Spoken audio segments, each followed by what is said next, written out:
Saafi, welcome to the podcast. Thank you so much for joining us today. Thank you for having me. Absolute pleasure. And thank you, Greg, so much, Greg Freeman, for the introduction. So, Saafi, would you mind by introducing yourself to the listeners?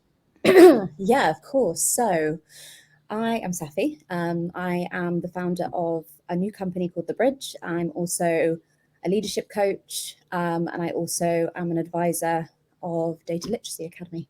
Many hats at the moment. Very many hats. Very many hats. How did you get there? What's your career journey? How did I get here? I don't think any of it was planned, I would say. Okay.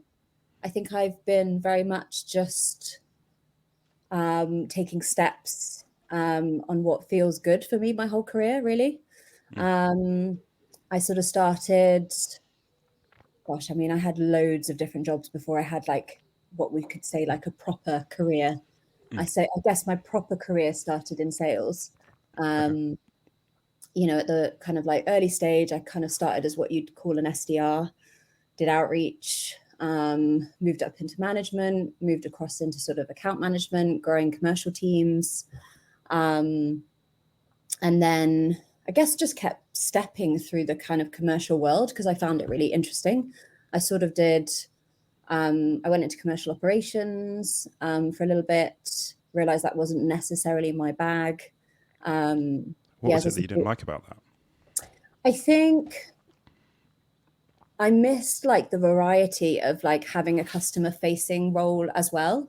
And I think like when you're in customer operations, you sort of, sorry to anyone that's in it, but sometimes you feel like you're an annoyance to people because you're always trying to get stuff from people, but also you're kind of always trying to make people's jobs better, but people don't necessarily want the things that you're providing them to make their jobs better. So an example of that might be Salesforce. When you're in a commercial team, you've got to use Salesforce, but someone telling you to use Salesforce, you're like, oh my God, it's her again. Yeah. So yeah. So I think I didn't feel like my skills were like best used in that role. And then, just stepped into kind of customer success. And I think the bit I've loved the most about customer success and the world I've been in is been running the team, to be honest. I think my last role, I built a team from scratch. So I was kind of like the first CSM. And then by the time I left, we had a team, I think it was around 22. And I built that from scratch. And it was something I was really proud of because I was really proud of the people I brought in, what we created together, the dynamics within the team. So whilst I kind of went on that commercial journey, I think for me, it's the sort of team dynamic and the building that I've enjoyed the most. Like that's a key theme of everything I've done is sort of taking something and like taking something from nothing, building something from nothing is the right phrase. And just kind of getting it to a point where it kind of can be put into business as usual, as it were. That it's kind of like, we've iterated it, we've refined it, we've made it to a certain level, and then we've sort of, it doesn't need refining anymore is sort of like the thing I like to do. To go. And I think that's really special because I feel like definitely in my journey, you inherit teams as well, right? So I think it's quite a special thing to be able to sit down with a blank sheet of paper and say, what do I want this team to look like? Hire all the people yourself, that kind of thing. So I think that's a really special journey. What are some of the things that you thought about when you had that blank sheet of paper? What were some of the things that you said, this is what I want my team to look like?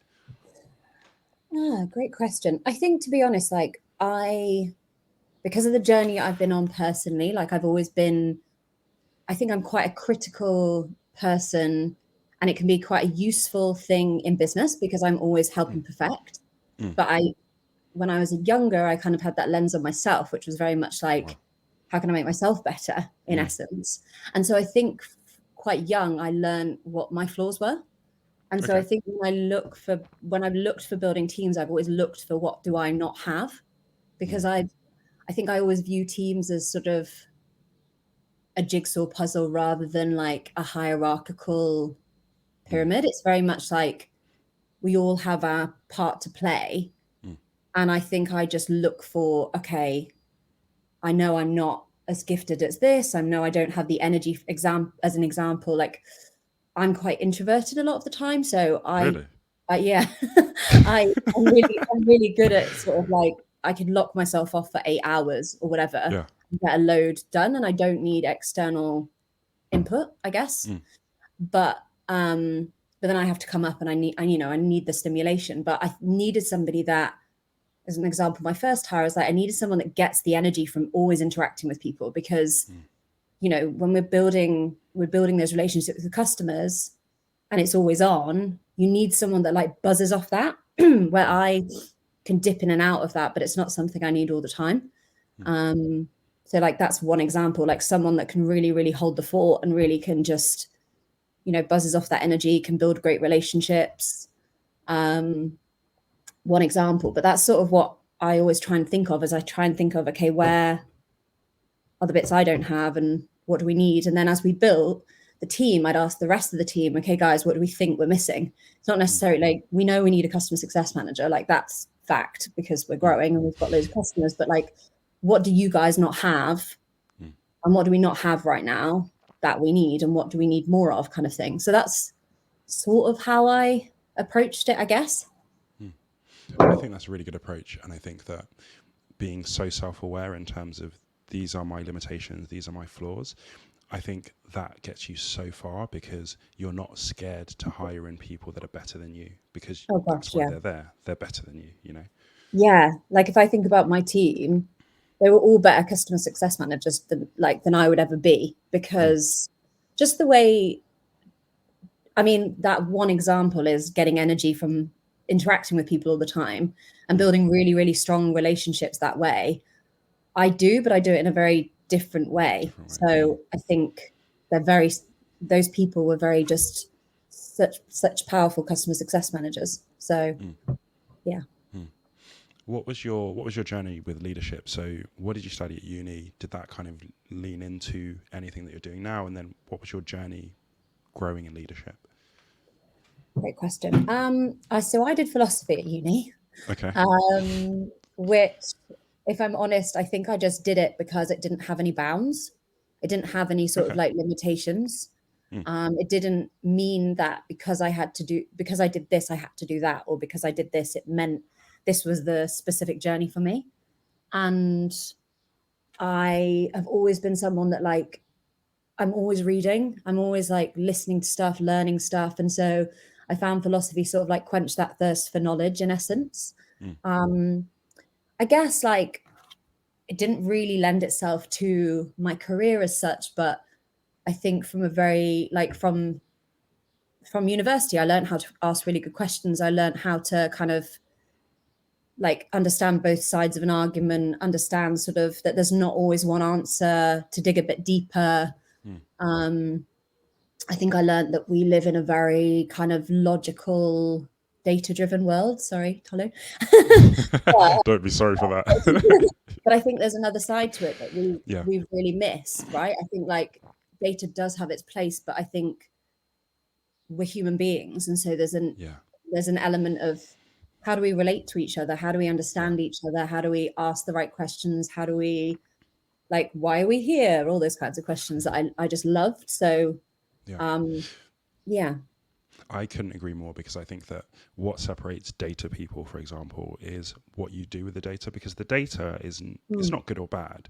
It's the context that you put around it. It's the questions that you ask of the data. It's the understanding of people that you bring to that. Because you can say, oh, okay, I see this trend that looks like this is what I should do, but actually I know my customers, and because of that, I'm not going to do that. So I think philosophy actually set you up really, really well for exactly what's needed kind of to navigate this world, because you need to be able to ask great questions. Yeah. And not just take things as like, oh, what presented to you, right? Like actually kind of go, okay, we've been given this information, as you say, like we've been given this data, but like, what does it actually mean? And do we agree with it? And why don't we, like not just accept things as they are, I think is a big thing. And obviously it's sort of, I know a lot of my friends sometimes are just like, Saafi, can we just accept things? Just No. I'm like, no. No. Because to be honest, a lot of the advances that we've got in this world come from not accepting what the status quo is, right? So like not just trying to get a faster horse, but saying, okay, can we do something different? You know, the electric car, different things like that, they all come from saying, I'm not happy with the status quo. Like, I'm going to ask questions, I'm going to explore and see, is there something different that I can do? Totally. Yeah, totally. You're totally right. For some reason, I think there's something in society, maybe it's because we are inherently kind of like beings that want to belong. We sometimes think it's not safe to ask the different questions because it's not going to keep us safe in line with what's already happening. It's quite interesting when you dig into that kind of stuff. It's so true. And I think what that causes is that I feel like humans are great when they're adventurous, when they're trying new things, when things are being improved and changed. And I think that kind of fear of not belonging means that you do belong, but you're not really your true self. And you do belong, but like nothing is getting better. You know, everything just stays the same. And I think that humans aren't happy in that state. No, it's a kind of like, it's like a constant unease is the feeling I kind of relate to. That is like, it's very much, yes, you might be being successful. Yes, you might be getting along on the surface with your colleagues, with your friends, or whatever, but there's something deep inside of you that's like, and I think that's also sometimes what drives imposter syndrome, like the feeling of imposter syndrome and those kind of feelings. Yeah, because deep down, you know, you're being an imposter to yourself, you know? It's like this weird backflip. That's so, because I think imposter syndrome, normally I think of, oh, I'm in a position where I shouldn't be, you know, I'm not big enough for this. But I think that's a really good flip side of it. That's actually like, I'm not really being my true self. I think that's a really interesting other side of imposter syndrome. When we did our pre-meet, you were talking about how, you know, sometimes there were times where you had really, really good opportunities, but you didn't actually take them. And it sounds like that kind of unease that you're talking about now. So I'd love for you to tell people a bit more about that in terms of some of the decisions that you made along the way. Yeah, sure. I think to that point, and I'll go into some examples. I think in my career, I've always been very, very ambitious and very driven. And because I have quite an analytical mind naturally, and I'm always trying to find improvements, I have a natural way of trying things over and over again to find the easiest route, the quickest way, and then I'll, you know, run at it and I'll kind of get really good results. But for me, then the journey's over because I found the quickest way. I've learned that bit. But for a lot of people, or for what we've been taught to believe, is like, okay, well, if you're successful and you're just achieving all the time, why would you not want to just keep achieving more? Keep doing that, yeah. Whereas for me, I think I've always found that boring. Like if I'm achieving and I'm like getting everything right and like quote unquote on paper, I'm sort of like successful. I'm like, okay, there's something about me that kind of is like, okay, how can I throw myself into absolute uncomfortability? I don't know if it's a good thing or not, but I'm always just like, I need to learn something else, because that's the key to my journey, is like, I just want to learn. I think when I've been offered opportunities, to your point of kind of like, you know, executive positions or more money or, you know, whatever it is, I think that passion for learning and growing has overridden the kind of like success bit. And I wonder, I think, I don't know, I think there's something about it. As I've got older, I think it's just about trusting yourself.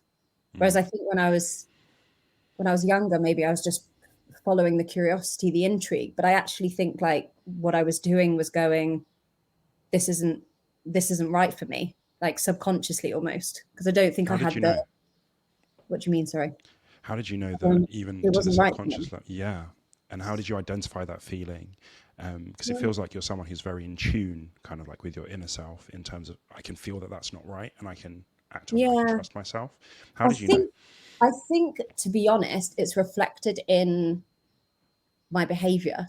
I think when I knew that my time was done in a place, I think I could recognize in myself sort of like I wasn't as motivated.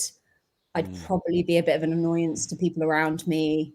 I'd probably get, you know, irritated at things. It's more, I think, I think because I have such sometimes to extremes awareness of myself, I just sort of would start to notice things about what was going on in my environment, or people would annoy me.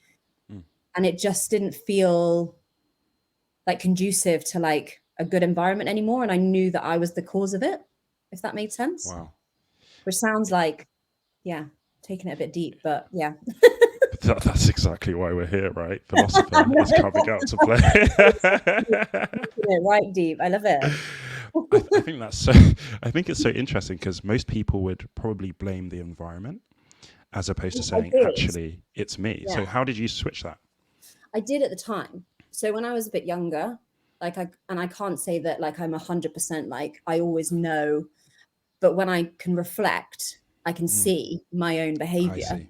But I think I'd just get frustrated. There was always like I'd get frustrated with my manager or the leadership or my colleagues or the jobs I was working or the projects I was on. And it was always this level of like, I felt boxed in. I felt like I've got more to give than what I'm being asked to give here. And so I just ended up not probably being the best employee or the best colleague. And when you feel that you're either frustrated at your surrounding or yourself or whatever, I think you make a decision at that point to kind of go, okay. And whether it comes from a place of frustration and emotion or awareness, I guess, is maturity, maybe. Where do you think that your mindset comes from? Is this something that your parents taught you? Is this something that you learned from different people you worked with? That's a good question. I think like my ambitious side definitely came from my dad. My dad's always been really, really driven and placed a lot of value on achievement. So when I was younger, it was always sort of like, getting the best grades, and sort of like aiming up top. But then I guess my mum's always been somebody that sort of has not taken the typical route, and she always asks questions, and she sort of has never, she doesn't want for much other than kind of the simple things and kind of like quality of life. And so I guess I've had like quite a polarizing, I've had two quite polarizing parents. And so I guess maybe I just found a middle ground or something. I don't know. Yeah. So for context, what did your parents do in their careers? So my dad was a doctor. So he moved over to the UK.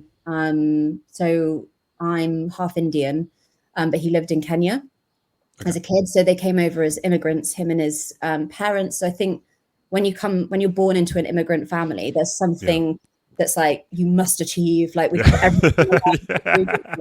So there's that feeling, which my dad then went to med school, studied to be a doctor. Like overachieved, but sort of passed that down to me. And then my mum actually became a nurse, which is actually how they met. But there's something, I don't necessarily think it's the role that you're in, but it's the why or the reason why you've come to it. And I think my mum came to nursing because she wanted to care for people. She wanted to support people. My dad came into being a doctor because he wanted to impress his parents. Like, he wanted to get approval from his parents. So I think it's not necessarily sometimes the role, but it's like the journey. The motivation. Yeah, exactly. That's so interesting. That's so interesting. So like I was born in Nigeria. My parents are Nigerian. So I've always had you must achieve. But I think I've had the freedom of not having to achieve in the traditional big four of doctor, lawyer, accountant, engineer. And I think that mix of you do need to achieve, you do need to do well, you do need to excel at whatever you do, but also that curiosity that you're talking about of feel free to try different things. I think that balance is so important. Yeah. I think the interesting thing for me, and I won't go too deep into it, is my dad played a role in my life till I was about 11. And then he hasn't played a role. So I think what's actually really interesting about my journey around valuing something, like grades and this ambition, versus when that pressure's off, what you do with the ambition and the drive and the environment you now have, like it's it's kind of up to me at that point in a roundabout way. So I also think that's quite interesting.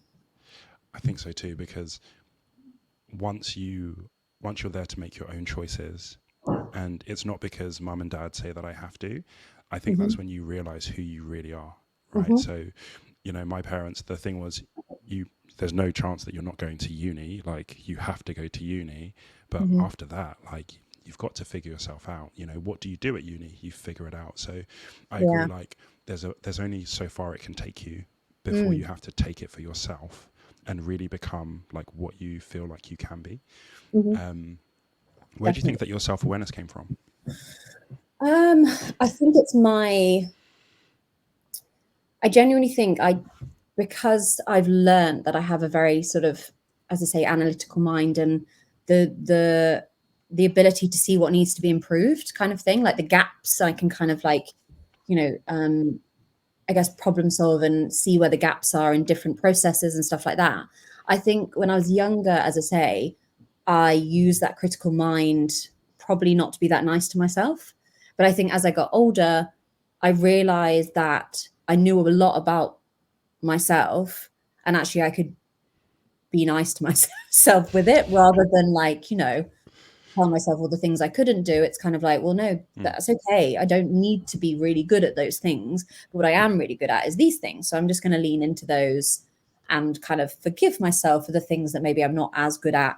And I think it's just getting older. Like, I wish I could give like some kind of quick journey, but I genuinely think like it's taken me this like a really long time, or this long, to kind of like have this level. And I just hope that it keeps going anyway.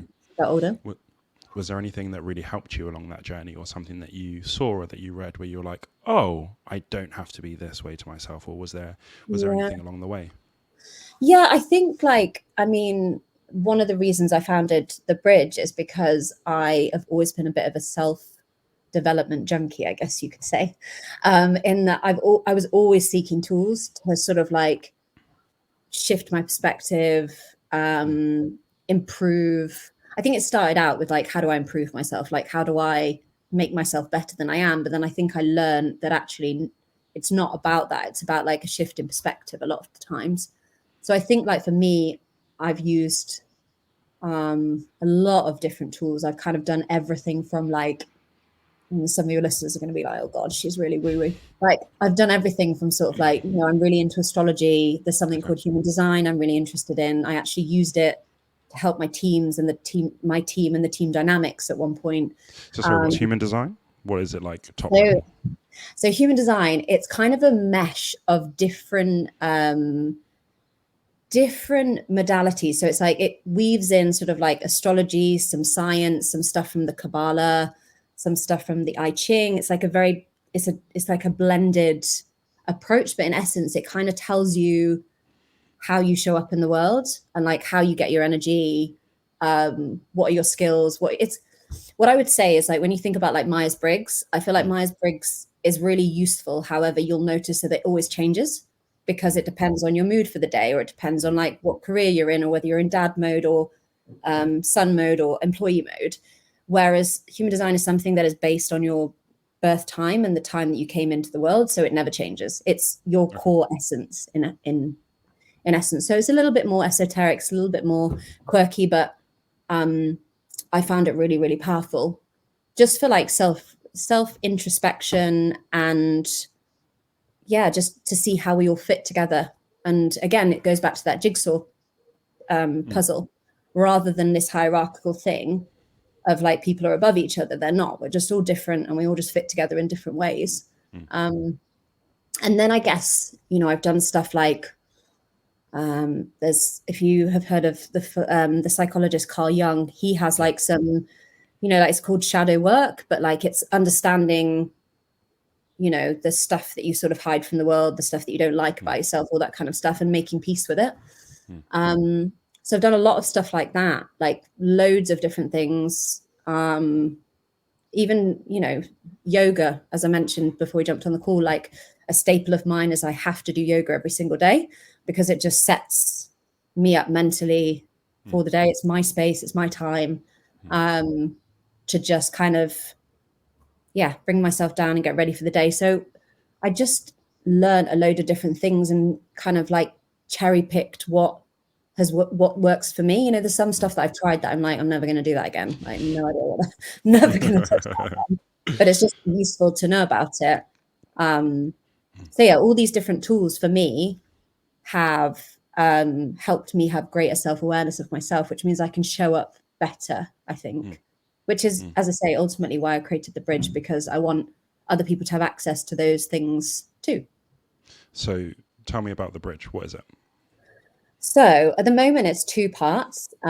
So it's a publication, so where we share kind of books, podcasts, products, people that are all sort of on this journey of kind of helping people bring themselves back to themselves, if that makes sense. So like bringing themselves back to kind of their own awareness and their own understanding of themselves, basically, and stripping back the layers. So that's the publication side. And then the other side is an agency. So if you think of sort of like a modeling agency or a sports agency, there's a lot of these people that have kind of arisen that are sort of in the well-being or spirituality space, that are sort of kind of self-growth practitioners, I guess you could kind of bucket them as, that are helping people understand themselves. And they are in need of representation because a lot of people are seeking them at the moment. Big companies want them to come in and sort of do different things. They're getting caught at sort of, you'll see them on the TV, you'll see them on podcasts, like they're kind of, these people are really experts in their field and they're very powerful individuals. And so we sort of thought, okay, well, we've got this sort of business knowledge, we can see their talent. How can we best support these people and make sure they get in front of more people so that more people can benefit from the things they do, in essence? That's amazing. Because I think there's always that tension for like creatives and people in that space, and where they're like, I want to create and I want to share with the world, and the business side of it is so foreign to them. Yeah. So I think it's amazing that you're bringing those two things together, and you've got a launch coming up soon, right? I do indeed. Yeah. We're launching everything on the 13th of July. So wow. Yeah, I'm very, very excited. We've put a lot of work into sort of bringing the brand to life, and it's quite a newish concept. I think a lot of the stuff that we're trying to bring to the surface. So we've just been trying to make sure it's positioned in a way that isn't sort of too out there for people, but also really like does the people justice. Yeah, that's a really tough balance. I wanted to ask you, what does emotional intelligence mean to you? What does it mean to me? I think self-awareness is a big one, because I think that's where it comes from. I think if you have awareness of self, you can show up in the best way you possibly can for yourself, but also those around you. I think it's also just having the kind of, it's compassion, it's empathy, it's the acknowledgement that we're human, we're not robots, and we're so multifaceted, and we're not every day going to show up perfect. We're going to make mistakes, we're going to fail, and giving yourself and those around you room to be human, because I think there's a big part, if we think about the flip of the IQ, like that doesn't, like, you can be super, super intelligent and you can focus on sort of the logical side of things, but it doesn't necessarily take into consideration how multifaceted we are as human beings. And I think it's just one part of us. So I think the EQ just kind of brings the layer of humanity into it. Yeah, definitely. So in my career, I've had really, really good managers, which is where I've been able to learn about that. Within your career, have you had good managers, bad managers? Like, what's it kind of been like for you? What's that journey been like? You don't have to name any names, obviously, or companies. Yeah. What's really interesting is the journey I've been on, when I think back, I very rarely had a manager that's been a manager. And that sounds really weird, but okay. I think because I think because I've worked in a lot of startups, Right. I've come in and I've straight away quite often reported to somebody very senior that doesn't have any time. And so there's been a lot of figuring it out myself. That's interesting. But I would say maybe, I don't know. I'm trying to, funny questions. I'm now like, because I think when I stepped into a leadership role, I didn't actually have a clue of really like how at all, other than like, I don't know everything. And I need people that can kind of fill in the blanks for me. And so that's how I kind of led, in essence. I kind of was like, we're a team rather than I'm your boss. I'm your leader. Yeah. Yeah. And I think I just went into, like when I think about it, some of the greatest people I've learned from have actually not been in my workplace. They've been sort of coaches or people I've read about. What I think that's maybe why I get a lot of my learnings externally. And I don't mean that to discredit, the companies I've worked for, but I think what the roles I've specifically decided to take have been so autonomous or like that. But I think that suited me actually, because I don't think I'd be the best person to manage.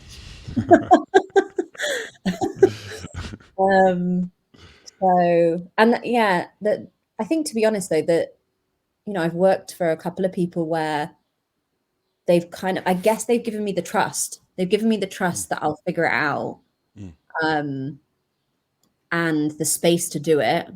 And they've allowed that. So I guess I can give credit to that, because, so much of my journey has been learnt from me just figuring it out. But if I didn't have this, if someone didn't bless me with the space to do that, I wouldn't have been able to. So I guess that's a gift, really, like having leaders that sort of just were like, Saafi's got this, she'll figure it out, even if it takes however long, she'll figure it out. So did you go into startup straight from uni, or? No. So I didn't have a clue what I wanted to do when I first left uni. So I did like loads of different temp jobs, just like give me the space to like figure out. I first thought I wanted to go into PR. I very quickly realized this is going to sound, I was like, if I can't see, at that point when I was younger, if I couldn't see my way to getting to the top in my mind, even though that's not really what I was looking for, I was not interested. I was like, I need to navigate the quickest path. I need to learn loads. And what I got was like, now you're looking at like 30 years down the line and whatever. No chance. I'm here. No chance. See you later.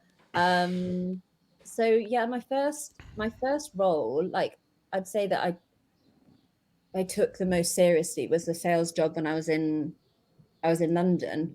Okay. And it's, being in sales is kind of autonomous, really. Like obviously you've got targets, but no one's going to help you hit those targets.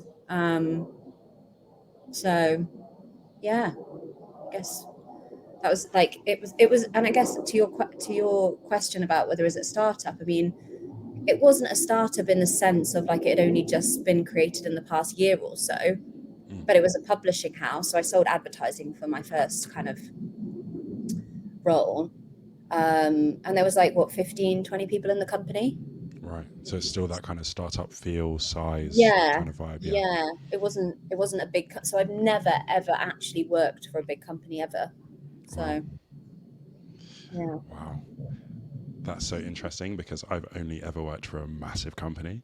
So for me, I'm trying to think about, so like, you say you have autonomy, like I still have autonomy, but there's all this structure around it. There's support networks, there's systems that, when you have a good manager, like all of that stuff comes into play.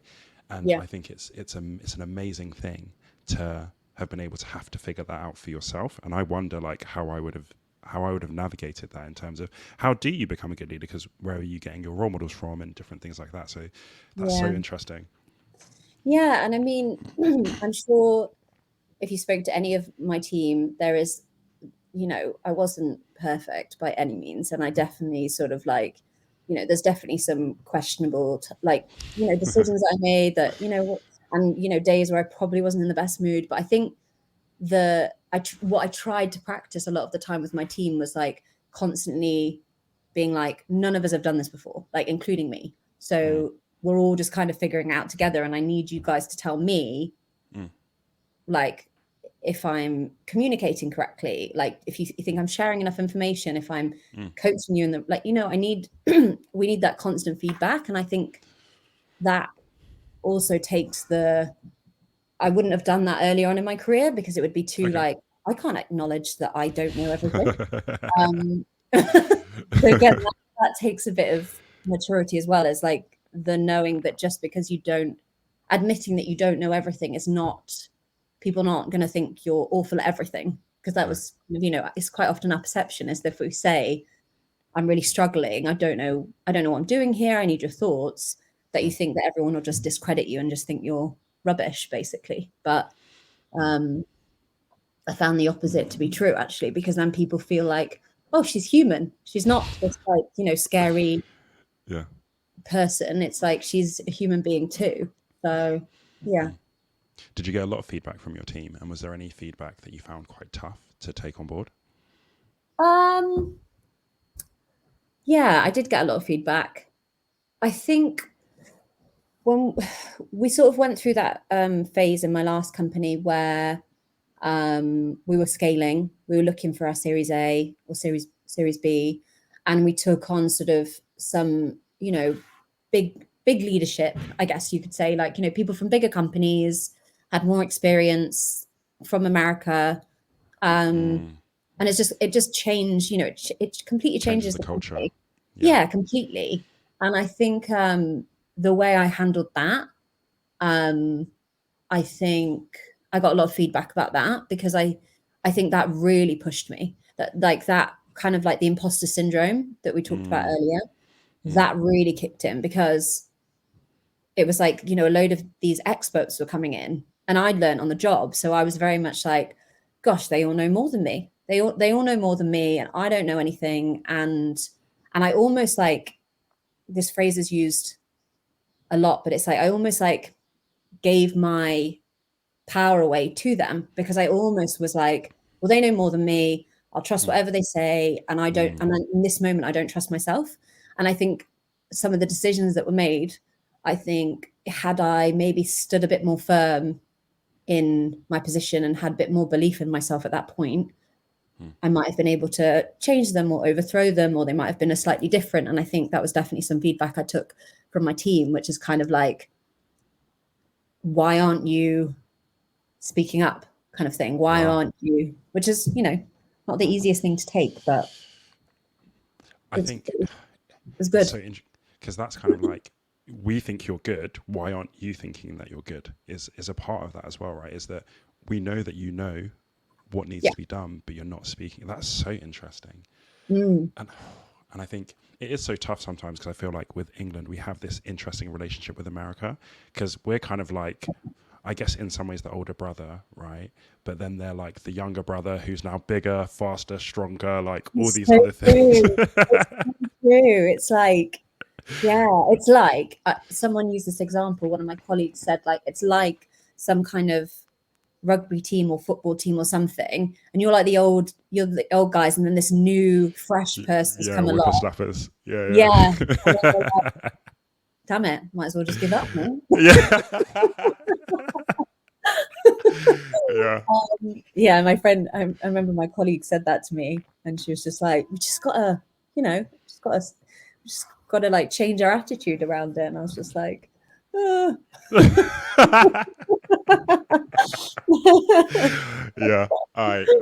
it's so true. It's so true. And I think that links to something that you said a little bit ago about sometimes you just need to change perspective, because you said something like, and forgive me if I misquote, but you said something like, sometimes it's not even about like the skills that you have and needing to improve those, it's about changing perspective. And I'd love to hear a little bit more about that.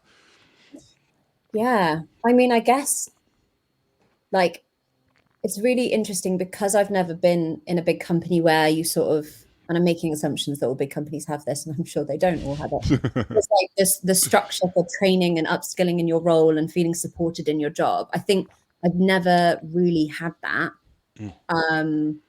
And so I think a lot of the time it's like I probably didn't on paper have the skills to do what I was doing, but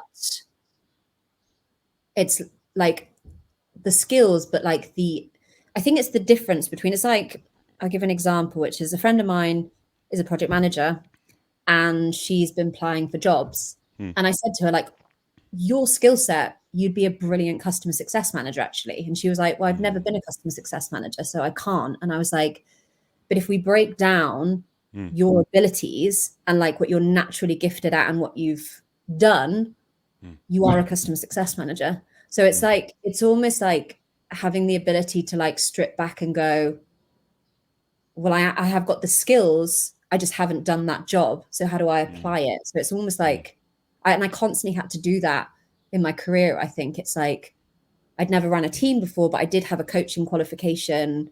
And I've always been very, very good at bringing people together, understanding people, motivating people.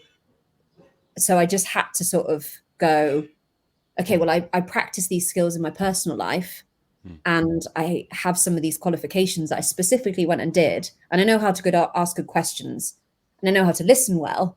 So let's just go and use all those things and maybe they'll work. Rather than being like, I've had 10 years in a leadership role. Because no offense, but there's some people that have had 10 years in a leadership role that I wouldn't want to lead me. So 100%. You know.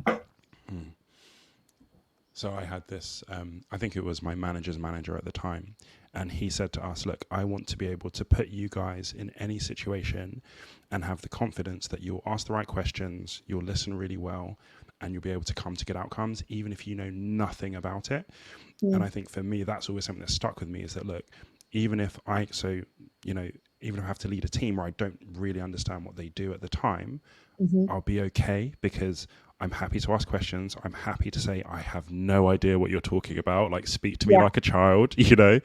And I think that perspective, it makes up for a lot of things that you lack in terms of skill set or experience, because at the end of the day, most people are winging it and figuring it out, right? As they go along, there's not really that many people that really know every single thing. Absolutely not. And if you do, I would argue, like, go and do something else. Like, go and push yourself. Like, go and, you know, if you're sitting in a space of like, everything is, you know, you know it all. And I mean, personally, I'd be like, how boring.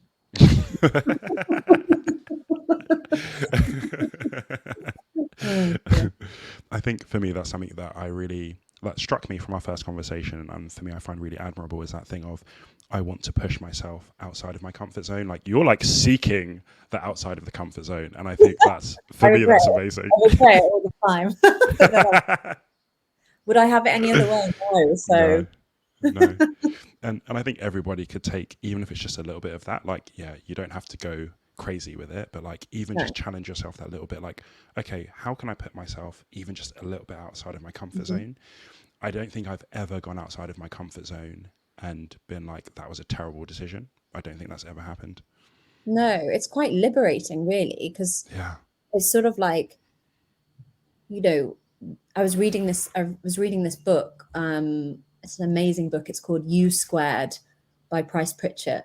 And it was basically saying that sort of like that buzz, that energy that you get through your body when you are so scared, is like, it's your life force energy, actually. It's like your whole self rising to the occasion. Like we believe it's something we should be terrified of because like, or we should be concerned about and we should stay away from, but it's actually like the driving force for the net, like, you know, to push us forward. It's actually really, really powerful. And like, if we just tap into it a little bit, it's like, you never know what you can achieve.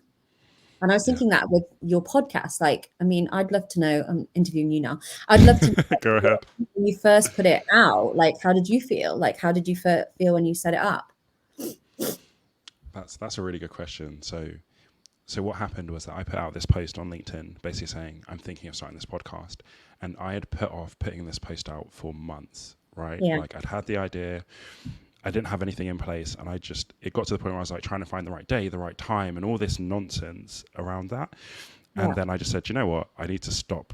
I just need to do it. So I just did it one day, put it out there, and the response I got was like really, really overwhelming. People were like, this is a great idea, love to listen. I got so much response from it.